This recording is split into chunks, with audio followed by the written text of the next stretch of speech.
ఉమ్మడి రాష్ట్రంలో కాంగ్రెస్ పాలనుండే తొలుత అటెంక పెద్దెన్టీఆర్ దెబ్బకు సైకిల్ పార్టీ అధికారంలోకి వచ్చింది. అటెంక వైఎస్ఆర్ పాదయాత్ర ఉచిత హామీలు జయంగా మళ్ళా షే పార్టీ గద్దెనెక్కింది. నడుమిట్ల తెలంగాణ ఏర్పడ్డది. సెంటిమెంట్ జయంగా కారు పార్టీ అధికారంలోకి వచ్చింది.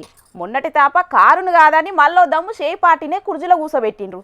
కానీ ఎవరొచ్చినా ఇగో గీ తిప్పలైతే తప్పుతూనే లేవు.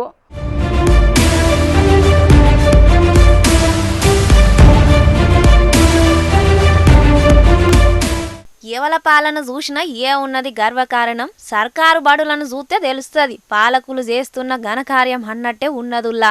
వికారాబాదు జిల్లా ఊడూరు మండలం రాకంచెర్ల మేడికొండ గ్రామాలలో ఉన్న గవర్నమెంట్ బడులను చూస్తా అంటే పెచ్చులు ఊడ్చిపోయిన గోడలు, వాన పడితే నీళ్లు గారే పైకప్పులు, తరగతి గదులల్లా చేరిన వరద నీళ్లు చదువంటేనే భయం పుట్టిస్తున్నాయట ఈ శిథిలమైన బడులు చేయంగా. అందుకే రాకంచెర్ల ఊరిలో పీర్ల మసీదే బడైంది. మేడికొండల గణేష్ మండపమే చదువులకు నిలయమైంది. రేపో మాపో గణేష్ పండుగ సాలైతే వినాయకుడు విద్యార్థులు ఒక్కడే జాగలో కూసుంటారు. ఇక ఈ పాడుపడ్డ బంగ్లాలు ఎక్కడ కూలుతాయనని బుగులువాడి బడిసార్లే పీర్ల మసీదుల గణేష్ మండపంలో కూసోబెట్టి చదువు చెప్తాండ్రట. పాపం ఇక పెద్ద ఆఫీసర్లకు చెప్తానన్న ఏమన్నా పాయిది ఉంటదేమని అనుకుంటే యథారాజా తదా అధికారులు అన్నట్టు సాగుతుండవట్టే రాష్ట్రంలో. అయినా అధికార పార్టోళ్లకు ప్రతిపక్ష పార్టోళ్లకు మైకుల ముంగట తిట్టుకునేది అందుకే టైం జాలతలేదాయే.